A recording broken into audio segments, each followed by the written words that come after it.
Kami siap mendengar firman Allah. Haleluya, haleluya. Mari kita katakan amin, amin, amin.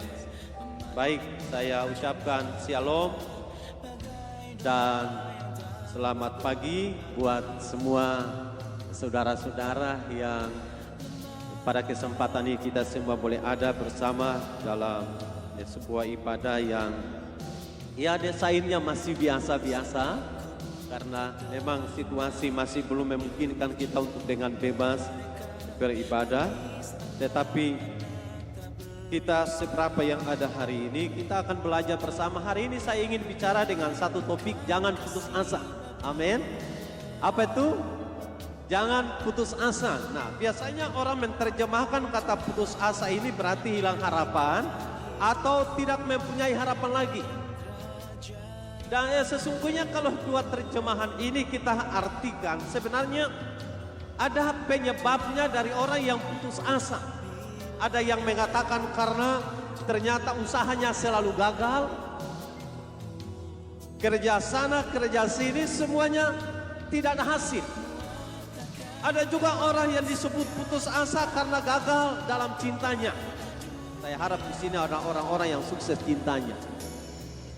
Ada juga yang gagal karena keinginannya tidak tercapai.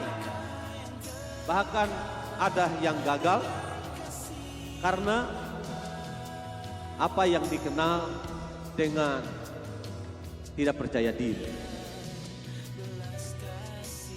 Sesungguhnya kalau dari penyebab-penyebab yang memungkinkan orang menjadi putus asa, kita pasti tahu kira-kira apa saja ciri itu, saudara.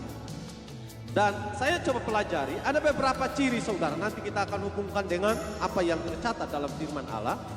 Tetapi salah satu cirinya, kalau kemudian orang itu putus asa, maka dia tidak punya gairah.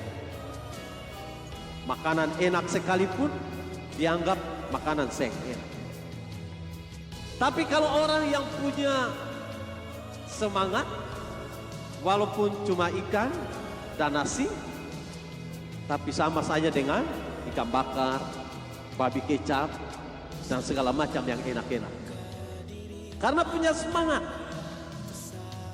Tapi kalau orang yang putus asa, ada kecenderungan dia tidak punya semangat dan tidak mau berbenah diri. Sehingga kebanyakan orang yang putus asa, rambutnya tidak bisa diurus, pakaiannya tidak bisa diurus, rumahnya tidak bisa diurus, sekolahnya juga tidak bisa diurus, kerjanya juga tidak bisa diurus. Semua berantakan, tidak bisa berbenah diri. Bahkan ada kecenderungan lain di mana emosinya tidak stabil dan temperamental. Orang bicara A, tersinggung. Karena lagi labil dia. Bahkan saya bisa katakan bahwa saat seseorang sedang ada pada situasi putus asa, maka dia, sekali lagi kalau saya katakan, maka dia merasa bahwa dunia dia hanya ada di lingkungan yang sempit. Dia tidak mau orang lain mengganggunya, bahkan ada kecenderungan di mana dia mau menyendiri. Dan di saat-saat yang demikian, ada dampak yang lain. Dari cirinya adalah dia akan malas beribadah. Dia akan menjadi pribadi yang tidak konsen dengan Tuhan. Bahkan dia akan menjadi pribadi yang menganggap sia-sia beribadah. Karena putus asa adalah bagian daripada jalan buntu, di mana jalan keluarnya menurut dia sudah tidak ada. Ada istilah keren yang namanya sudah blank. Sudah tidak ada. Ide, gagasan, pikiran, semangat, semua sudah tidak ada. Dan ini berbahaya sebenarnya. Bagi kita anak-anak Tuhan, ini berbahaya. Nah, kalau kemudian saya percaya semua kita yang ada di sini dan saudara yang mendengarkan firman ini adalah orang-orang yang tidak putus asa. Amin. Nah, tetapi saudara, hidup kita atau perjalanan hidup ini digambarkan tidak semuanya tenang. Perjalanan kita tidak seperti ada di jalan tol, atau perjalanan kita tidak selalu ada lurusnya. Tetapi kadang ada gelombang-gelombang, kadang ada arus, bahkan kadang ada lubang-lubang perjalanan kehidupan, ada pahit, ada manis, dan itu kita akan hadapi. Pertanyaan kita menghadapi dan mengantisipasi itu seperti apa? Nah, saya bisa mengatakan begini, bila tantangan putus asa akibat merasa sudah tidak ada lagi jalan, maka yang kita bangun adalah pikiran. Pikiran yang mana? Pikiran yang positif. Pikiran yang positif. Nah, kalau kita bangun pikiran yang positif, maka kita akan mengatakan di balik itu pasti ada sesuatu yang luar biasa. Tapi kalau pikiran negatif, kita akan kemudian menyalahkan, mempersalahkan si A, mempersalahkan si B, dan yang lebih buruk lagi, mempersalahkan diri. Kemudian saya mau mengatakan bahwa ada pada situasi orang putus asa, dan saat dia menyayangi dirinya, dia merasa bahwa perlu orang lain tolong dia, perlu orang lain campur tangan. Itu sisi yang lain. Tapi satu sisi lagi, dia tidak mau orang lain ganggu. Ini sesuatu yang kelihatannya gampang, tapi ini virus yang bisa mematikan. Bukan juga hanya virus corona yang mematikan orang, tapi virus ini pun, virus putus asa ini bisa membuat malapetaka yang besar. Jadi harus kita bisa berpikir positif. Tadi saya sudah katakan, pada situasi orang putus asa, dia lebih cenderung menyalahkan diri juga. Ada satu sisi menyayangi diri, tapi sisi yang satu lagi suka mempersalahkan diri, artinya tidak menerima diri. Bahkan saudara, kalau mungkin di sinetron, saudara mengatakan nama dia Ale paling bodoh, kenapa bikin ini, kenapa bikin itu, akhirnya jadi begini, mempersalahkan diri. Dan ini juga saya percaya kadang terjadi bagi saya dan saudara.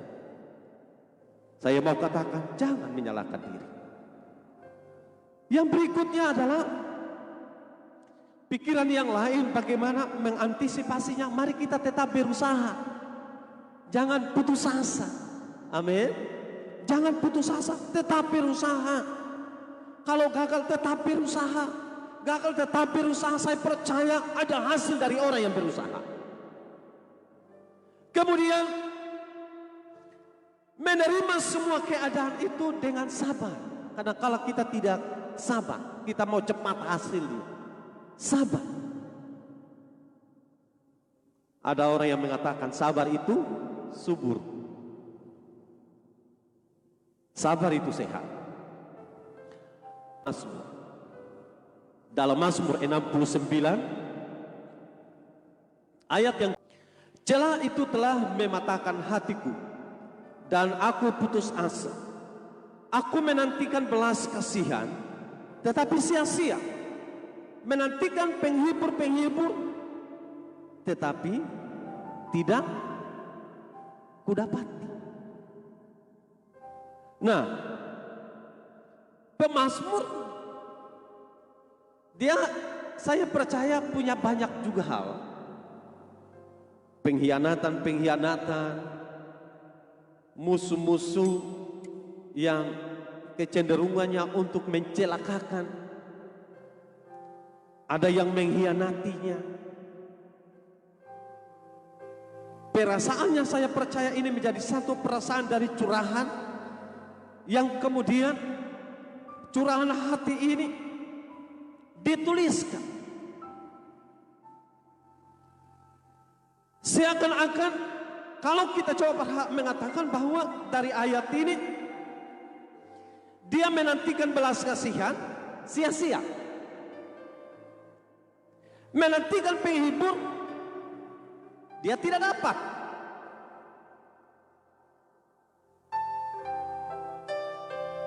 Dan kalau saya katakan bahwa ini situasi yang berat, sisi yang lain dia butuh pendamping.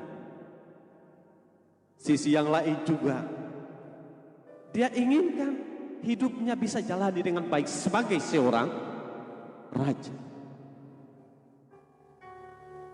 Ayat ini menceritakan seakan semua orang angkat tangan dan tidak mau tolong.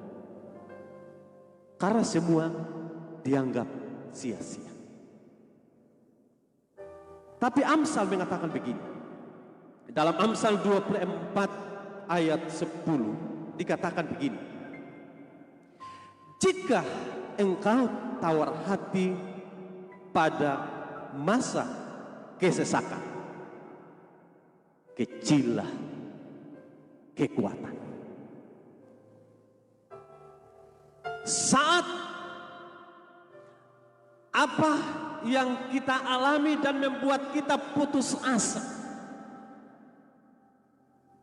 seperti pemazmur mengatakan, dia merindukan ada orang yang bisa menghibur. Tidak ada. Dia merindukan agar supaya ada belas kasih, tetapi seakan-akan juga sia-sia. Dan kemudian penulis Amsal mengatakan, kalau saya coba menghubungkannya dalam situasi pemazmur, berarti dia sudah tawar hati. Saya dan saudara pun sama.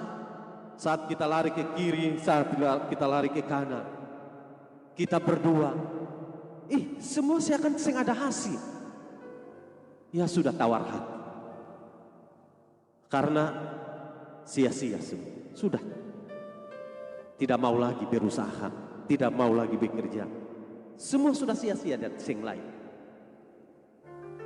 Tapi dalam situasi ini Amsal mengatakan, jika engkau tawar hati pada masa kesesakan, engkau punya kekuatan hebat, engkau punya potensi yang hebat, engkau punya talenta yang hebat, tapi menjadi seakan tidak ada apa-apa. Karena menjadi kecil. Dikatakan kecillah kekuatan. Sementara kita punya sesuatu yang Tuhan taruh di hati.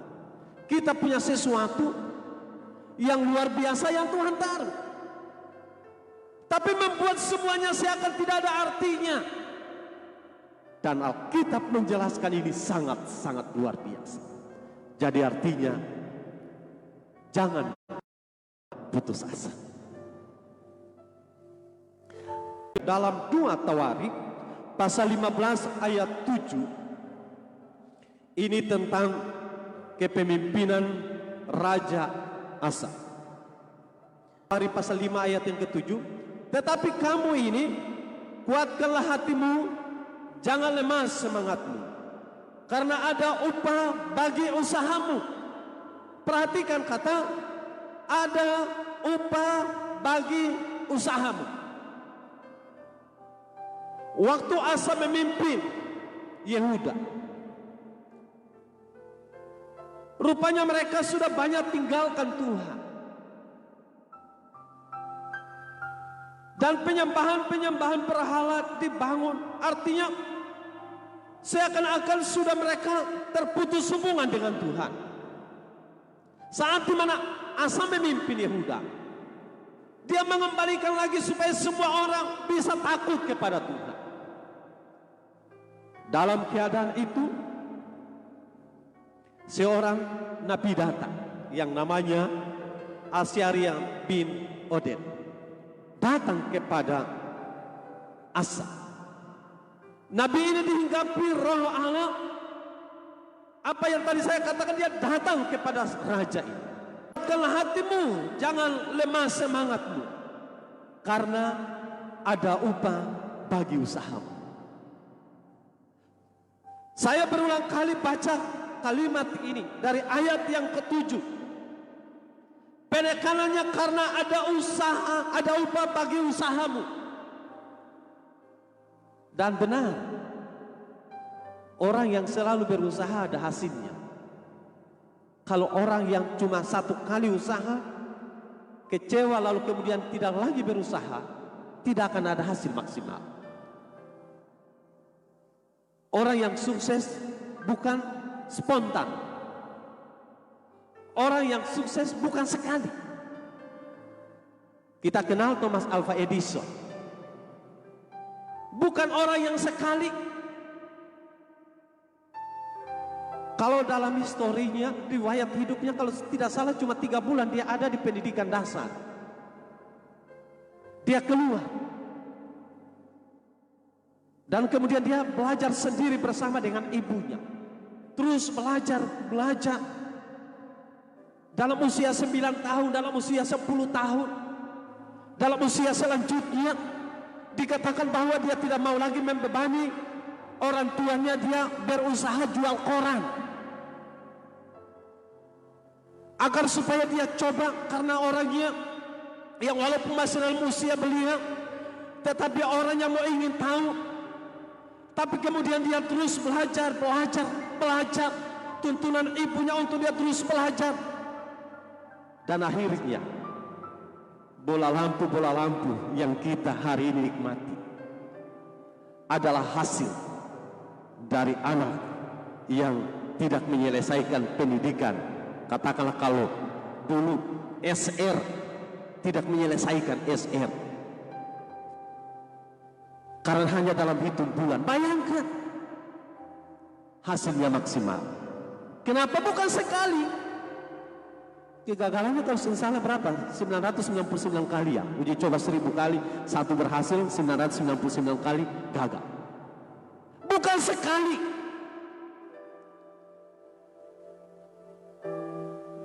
Dan kalau apa yang dicatat dalam 2 tawarikh, karena ada upah dari hasil usaha, adalah benar. Mungkin Thomas Alva Edison sudah tiada, tapi sejarah mencatat dia orang hebat yang tidak dengan yang lain. Dia tidak memulai dengan hal-hal hebat, tidak memulainya dengan hal-hal yang luar biasa. Dia memulainya dengan kegagalan, tetapi karena dia tidak putus asa, terus berusaha, hasilnya kita nikmati hari ini. Sama, kalau pengiringan kita akan Tuhan, ingat, Tuhan tidak pernah berjanji tidak ada tantangan. Tuhan tidak berjanji tidak ada masalah. Tuhan tidak berjanji tidak ada sakit. Tuhan tidak berjanji kita tidak akan kekurangan. Tuhan tidak berjanji kita tidak ada tekanan. Tuhan tidak berjanji itu. Tuhan menyertai kita, itu janji. Janji Tuhan adalah janji penyertaannya. Dia akan menyertai kita sampai akhir kesudahan alam. Dan itu janji. Kalau itu janji, maka saya percaya Tuhan berikan kita kekuatan. Tuhan berikan kecukupan. Tuhan berikan sukacita. Tuhan berikan kita damai sejahtera. Sehingga Roma mencatat, Roma 12 ayat 3 dikatakan begini: berdasarkan kasih karunia yang dianugerahkan kepadaku, aku berkata kepada setiap orang di antara kamu, janganlah kamu memikirkan hal-hal yang lebih tinggi daripada yang patut kamu pikirkan. Tetapi hendaklah kamu berpikir begitu rupa sehingga kamu menguasai diri menurut ukuran iman yang dikaruniakan Allah kepada kamu masing-masing. Kita berpikir positif. Tujuan kita berpikir positif agar supaya kita menjadi orang-orang yang tidak mengambil keputusan yang salah. Dan Paulus mencatat dalam Roma pasal 12 ayat 3 agar supaya kita benar-benar berpikir begitu rupa, sehingga kita menguasai diri. Berpikir supaya mampu menguasai diri. Orang tidak bisa mampu menguasai diri kalau dia tidak berpikir begitu rupa. Beberapa waktu yang lalu saya dengar ada yang bunuh diri di Batu Halat ya. Dia tidak berpikir begitu rupa. Banyak kisah yang menceritakan banyak yang bunuh diri karena mereka menganggap sudah tidak ada lagi jalan keluar, sudah tidak ada lagi orang yang bisa tolong, sudah tidak ada lagi orang yang bisa dampingi. Dia merasa semua usahanya sudah tidak ada lagi. Perempuan yang mengalami 12 tahun pendarahan adalah bagian yang menceritakan kepada kita dalam hidup ini selalu ada waktunya. 12 tahun mengalami pendarahan bukan hal biasa. Pengalaman saat Yesus melayani dan perempuan itu menyentuh ujung cubaan, itu bagian yang saya bisa katakan bisa saja dia bunuh diri karena usahanya sudah sia-sia. Kalau saudara coba perhatikan kisah ini, maka menarik. Karena perempuan ini sudah tidak punya jalan keluar lagi. Tapi kalau coba perhatikan, Yesus berjalan bukan sendiri-sendiri. Banyak orang yang selalu mengerumuninya. Dan ketika ada mujizat terjadi bagi perempuan yang mengalami pendarahan, Yesus merasa ada kuasa yang mengalir keluar. Yesus bertanya kepada murid-muridnya. Murid-muridnya mengatakan bahwa sekian banyak orang dan kita tahu bagaimana siapa yang menyentuh. Saya bisa menggambarkan betapa usaha si perempuan yang mengalami pendarahan ini bukan orang yang jenis orang yang putus asa dan hilang harapan, atau dengan kata lain sudah tidak usaha lagi, tidak. Tapi perempuan ini adalah seorang perempuan hebat yang selalu berusaha bahwa masih ada harapan. Dan perempuan ini terobos begitu banyak orang yang sedang mengerumuni Yesus. Sampai-sampai Yesus harus bertanya kepada murid-murid. Sampai-sampai murid-muridnya juga bingung memberi jawaban kepada Yesus. Siapa? Kan ada orang banyak.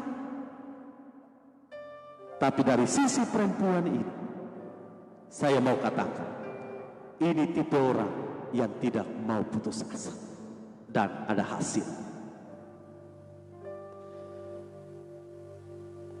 Dalam Efesus pasal 3 ayat yang ke-20,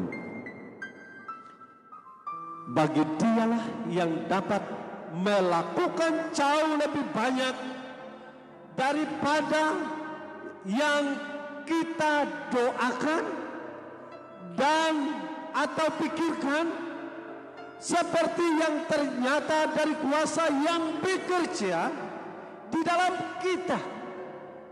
Paulus mau supaya kita berpikir sedemikian rupa.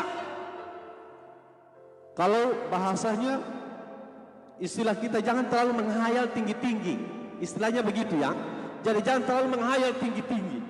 Kalau ada orang yang memang, contoh kalau kita bicara soal harta, ada orang yang memang diwariskan kekayaan yang luar biasa, diwariskan kekayaan yang banyak, dia memulainya dengan kekayaan itu. Tapi ada orang yang berusaha dari nol. Nah, saat kita dipertemukan seorang yang diwariskan dengan kekayaan yang banyak, kita diwariskan dengan nol kekayaan, terus kita mengatakan kalau beta punya kekayaan macam dia hari ini.